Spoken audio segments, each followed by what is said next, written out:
It's just before dawn on a quiet Saturday morning in Brazil's Umuarama. Most people are asleep. A few are getting ready for work, and two people who think they're safe at home are about to step into a nightmare they won't survive. On December 20th, 1986, 22-year-old Shirley do Nascimento and her fiancé, a 26-year-old photographer named Jew-lio César Jarros, were standing outside Shirley's house when three young men approached them. The men looked ordinary, teenagers really. Their names were Luis, Edivaldo, and Eurico, all between 18 and 20 years old. Within moments, the couple was forced into a car. What happened next would permanently scar an entire city. The kidnappers drove Shirley and Jew-lio out of town, far from witnesses, far from help.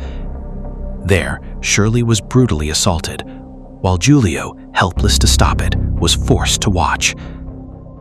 Then, once they were done, the men turned their attention to Jew-lio. He was shot and killed, his life ending alone on the side of a dark road. Shirley survived, but only to carry the weight of what she had witnessed.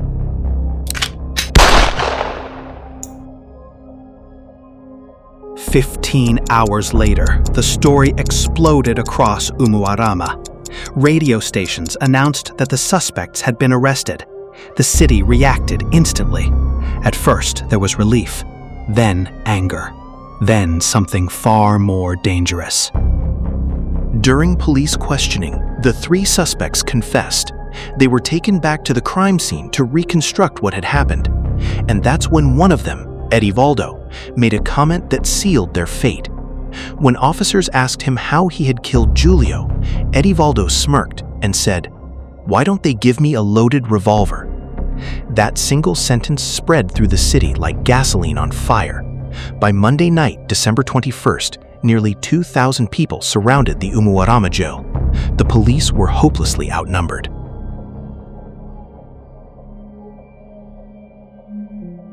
City of Umuarama.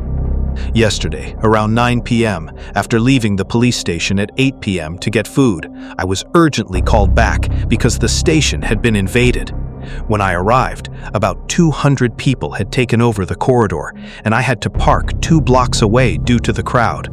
I entered through the front door as people cleared a path for me. When I reached my duty office, the door was already broken, the glass shattered, and I could hear people using tools and pickaxes to break inside. They broke the padlocks and broke down this door, forced their way in. We tried to contain the crowd with police lines, but it was impossible. They moved deeper into the building, toward the prison wing. Inside were military police, civil police, investigators, myself.